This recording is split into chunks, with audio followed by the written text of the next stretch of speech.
Richard Huckle, c'est le garçon ordinaire de votre lycée, sur lequel vous ne vous retournez absolument pas quand vous le croisez dans les couloirs. Il est amical, il est un petit peu introverti, mais en tout cas, rien dans sa personnalité ne laisse présager ce qui se passe réellement dans son esprit tordu. Bonjour à tous, ici Liv. Dans la vidéo d'aujourd'hui, je vais vous parler du pire pédophile de Grande-Bretagne selon moi. Selon certaines personnes, c'est l'un des pires pédophiles. Selon moi, et à bien des égards, c'est le pire pédophile. Un homme qui s'est vanté, à plusieurs reprises, d'avoir abusé d'enfants assez jeunes pour porter des couches culottes. Voilà, c'est pour vous donner un petit peu l'idée. Avant que je ne commence la vidéo, mettez un petit pouce en l'air, abonnez-vous à la chaîne si ce n'est pas déjà fait, simplement pour soutenir mon travail. Je sais que personne ne peut apprécier ce genre de sujet, mais aussi installez-vous bien confortablement parce que vous en aurez besoin. Cette vidéo, je pense, va un petit peu vous bousculer.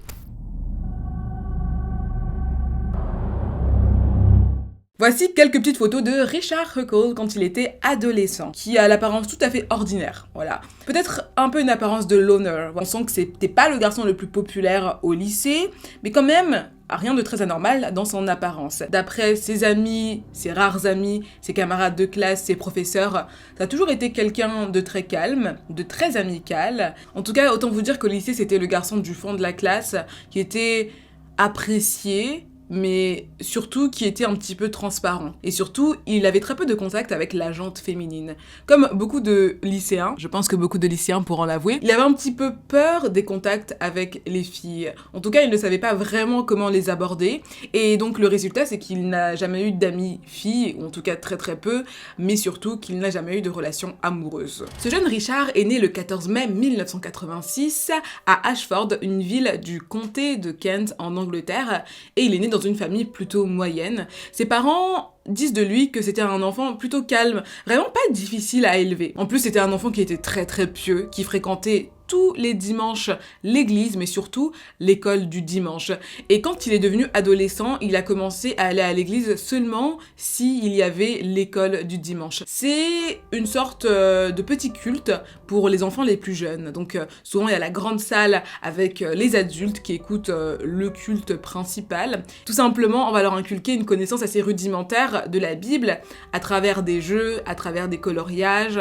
C'est un moyen aussi d'occuper les enfants pour qu'ils ne tapent pas des crises pendant le culte, tout simplement. Quand Richard est devenu assez âgé pour participer au culte classique, il n'y allait pas. Il voulait seulement aller à l'église s'il pouvait participer à l'école du dimanche, où étrangement se trouvaient des enfants beaucoup plus jeunes que lui. Et ça, ce n'est pas moi qui l'invente, c'est le pasteur de son église qui l'a lui-même dit, qui a lui-même témoigné que Richard ne venait plus trop à l'église, à part s'il pouvait participer aux écoles du dimanche. À 16 ans, Richard part en voyage de classe en Namibie. Je ne sais pas si vous alliez en voyage de classe en Namibie, moi j'allais en Bretagne.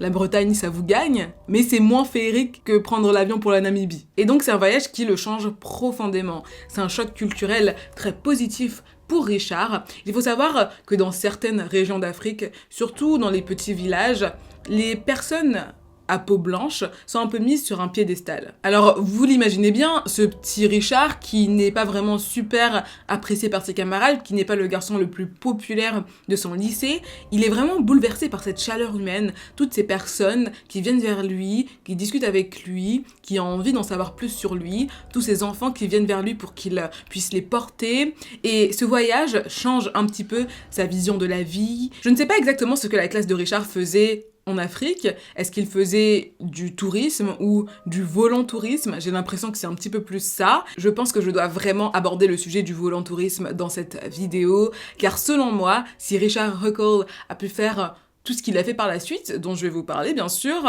c'est certainement à cause du laxisme de ce volontourisme. Donc le volontourisme, c'est la contraction des mots volontariat et tourisme. Donc c'est le fait d'aller pendant 1 ou 2 semaines dans un pays du tiers-monde pour aider les populations locales et purger sa conscience. Les étudiants d'école de commerce, avez-vous quelque chose à dire dans les commentaires? De manière générale, vous verrez souvent des étudiants se rendre dans des pays du tiers-monde pour faire du volontariat, afin d'aider les populations locales, mais aussi afin d'aider leur CV. Et autant vous dire que ces voyages mènent à pas mal de dérives. Des volontaires qui ne sont pas maçons, qui vont construire des infrastructures, qui vont construire des puits pour les populations locales qui finalement ne fonctionnent plus au bout de quelques semaines à quelques mois, des volontaires qui ne sont pas du tout professeurs d'école, qui vont enseigner à des enfants en bas âge. Et le problème, c'est qu'à cause de cela, il y a pas mal d'entreprises assez crapuleuses qui fleurissent, par exemple des faux orphelinats. Donc des enfants qui sont enlevés à leur famille pour être placés dans des orphelinats qui ne servent qu'à accueillir des volontaires pour qu'ils puissent réaliser leur fantasme de faire cours à des petits Africains ou des petits Asiatiques. Et ça cause beaucoup de problèmes aux enfants qui ont notamment des troubles de l'attachement, qui sont confrontés tout simplement constamment au renouvellement des visiteurs. Donc ils n'ont pas le temps de s'attacher à une personne, que cette personne part, et ils doivent gérer le deuil de son départ et puis aussi l'arrivée de nouveaux volontaires. Mais en tout cas, à votre échelle, vous pouvez faire une véritable différence en ne partant pas. En ne partant pas si vous n'avez pas un projet concret, en ne partant pas si vous n'avez pas les moyens de rester plusieurs mois dans le pays où vous souhaitez aller pour mener votre projet à bien, en ne partant pas si vous n'avez pas consacré énormément de temps à l'étude du pays où vous souhaitez vous rendre, de la population locale, de son langage, et surtout si vous n'êtes pas encadré par des ONG, par des associations fiables, vraiment ne partez pas, vous risquez de faire plus de mal que de bien. Moi je pense que Richard a très bien compris comment fonctionnait le système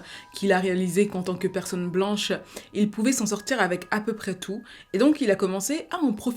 Il fait des études pour devenir professeur des écoles, et en même temps, il développe une sorte de passion pour la photographie.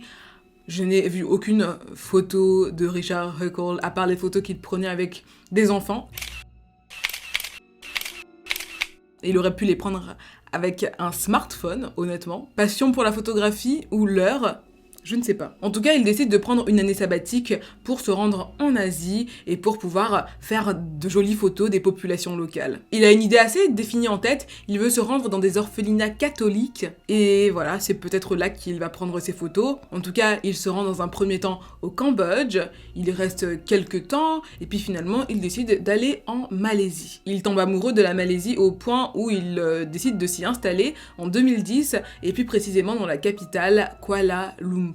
Et là, il devient bénévole, professeur d'anglais bénévole. Et il vit vraiment sa meilleure vie. Imaginez, vous passez d'une personne vraiment très transparente à une personne sur laquelle on peut se reposer, en qui les populations locales ont confiance, et il va vraiment s'assimiler en plus dans la communauté, c'est-à-dire qu'il va participer aux fêtes religieuses, il va participer aux événements sportifs, il va encadrer la communauté chrétienne de son quartier, voilà, et on lui fait confiance.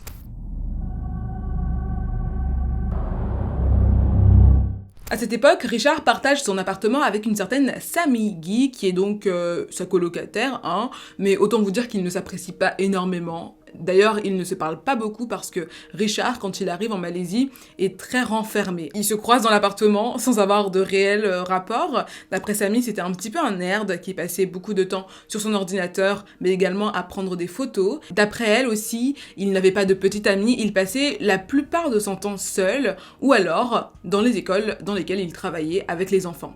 Avec les enfants, il n'avait absolument aucun problème, hein. Voilà. Ok, donc Richard est dans son élément, il est avec tous ses enfants. Qu'est-ce qu'il va faire?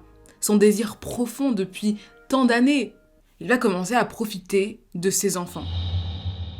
Il a même expliqué sa méthode, comment il procédait. Simplement, il allait voir les parents des enfants en leur disant, par exemple, « Ah, c'est son anniversaire aujourd'hui, j'aimerais bien l'inviter au marché pour lui acheter un petit cadeau, ou j'aimerais bien tout simplement aller prendre quelques photos de cet enfant. » Et les parents acceptaient généralement avec joie. Parfois, ils se sentaient même flattés, finalement. Ils avaient une confiance totale en cet homme, et ils laissaient bien souvent leur enfant aux mains de Richard. Petit à petit, Sammy a remarqué que le petit Richard, qui était super introverti dans son coin, qu'elle ne croisait presque jamais dans l'appartement, est devenu vraiment très confiant. Il était même presque arrogant. Et cette période-là de prise de confiance correspond au moment où Richard a commencé à poster sur le dark web. Il était membre de plusieurs forums de pédophiles sur le dark web et il adorait parler de ses exploits en ligne. Il s'attribuait même des pédopoints, des points pédophiles.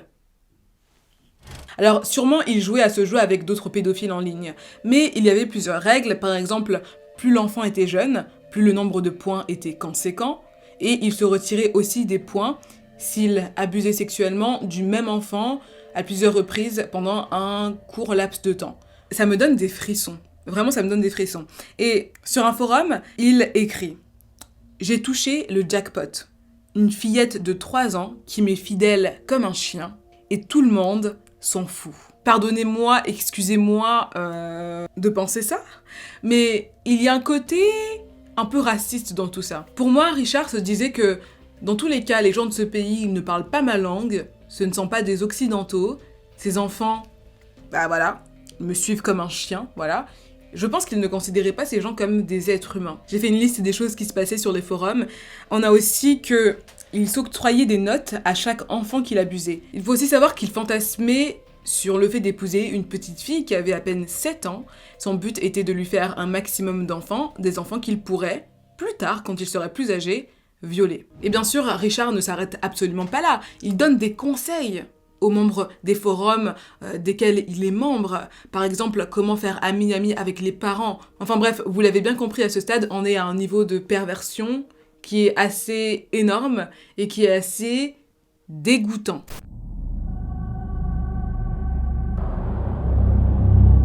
En tout cas, entre 2013 et 2014, Richard rejoint un nouveau forum sur le dark web qui s'appelle Love Room. Love Room, ou la chambre de l'amour, c'est un endroit où un grand nombre de pédophiles du dark web se rejoignent pour se partager des conseils, leurs meilleures expériences, mais aussi des photos et vidéos à caractère pédopornographique. C'est ce que Richard adore, se vanter de ses exploits et puis expliquer comment il a réussi à duper toute la communauté et les parents des enfants qu'il abuse. Un jour, un nouveau membre arrive sur le forum, un nouveau pédophile, et personne n'en fait vraiment cas. Richard, lui, continue à poster, continue à faire les récits détaillés de ses agressions sexuelles. Ce dont personne ne se doute, c'est que ce nouveau membre est en fait un détenu australien, mandaté par la police australienne pour infiltrer Love Room. On est en décembre 2014 et Richard, comme tous les ans, rentre chez lui pour profiter des fêtes de Noël, des fêtes de fin d'année avec sa famille. Donc il est super content, il a son petit appareil photo, ses petits bagages, il va pouvoir profiter un petit peu de sa famille. Mais cette année-là, en arrivant à l'aéroport de Gatwick, ce n'est pas sa famille qui l'attend, mais la police. Bien sûr, Huckle va d'abord clamer son innocence. Écoutez, ce n'est qu'un malentendu, je n'ai absolument rien fait. Moi, j'étais professeur d'anglais en Malaisie. Vous savez qui j'étais, moi, en Malaisie? Moi, je suis le professeur le plus apprécié de la ville de Kuala Lumpur, globalement. Et après cela, il a été assigné à résidence chez ses parents qui, bien sûr, le soutenaient parce que, pour eux, leur fils n'était absolument pas capable d'actes aussi horribles. Richard a fini par avouer. Et presque immédiatement, sa famille l'a obligé à quitter la maison. Sur son ordinateur, la police a trouvé près de 2000 vidéos à caractère pédopornographique qu'apparemment il vendait contre de la crypto-monnaie. En 2016, Huckle sera condamné à 22 peines de prison à perpétuité par le tribunal de Londres.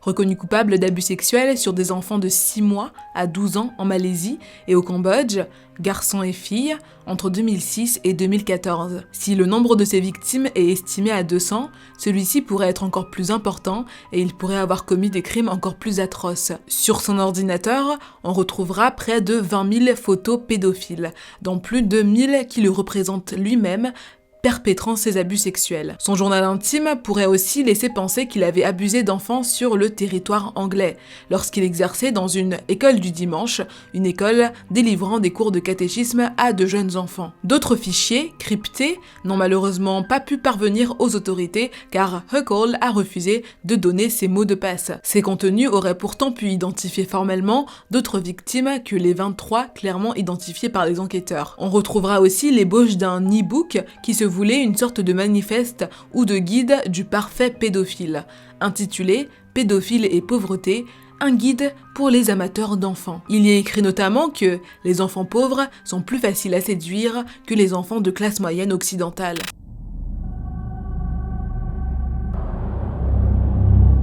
L'affaire a aussi fait grand bruit à l'international, notamment à cause de la peine dont a écopé notre cher Richard Huckle. Une peine de 22 ans de prison avec 25 ans de sûreté. Et la presse malaisienne a estimé que cette peine était vraiment beaucoup trop légère. D'ailleurs, à cette époque, un journal est sorti avec ce titre: même 1000 ans ne suffiraient pas. Et je pense que je suis assez d'accord avec ça. Ce que je trouve vraiment dégueulasse, c'est que pendant le procès, l'avocat de Richard Huckold a mis en avant sa dépression, le fait qu'il avait un manque de contact avec la jante féminine.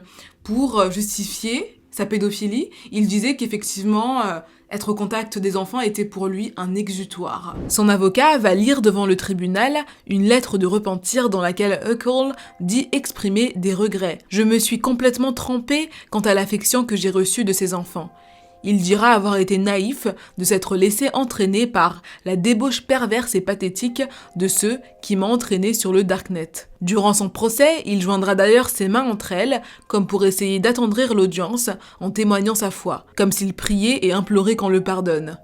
Il dira également qu'il ne souhaite pas devenir le martyr du tourisme sexuel en Malaisie. En tout cas, Richard est emprisonné dans une prison de l'East Yorks en Angleterre, dans la ville de Full Sutton. Très malheureusement, oh là là, il décède en 2019. Sa mort est assez particulière, c'est son codétenu Paul Fitzgerald qui l'a assassiné et qui l'a humilié d'ailleurs avant de l'assassiner, d'après lui dans le but de lui faire ressentir ce que ses victimes avaient ressenti. Le commanditaire de cette attaque ? Paul Fitzgerald, l'un de ses codétenus. Ce dernier a été retrouvé à cheval sur lui alors qu'il l'étranglait avec un câble électrique. Il l'aurait roué de coups au visage et lacéré le cou à l'aide d'un couteau de fortune. Le forcené a qualifié ces actes de justice poétique.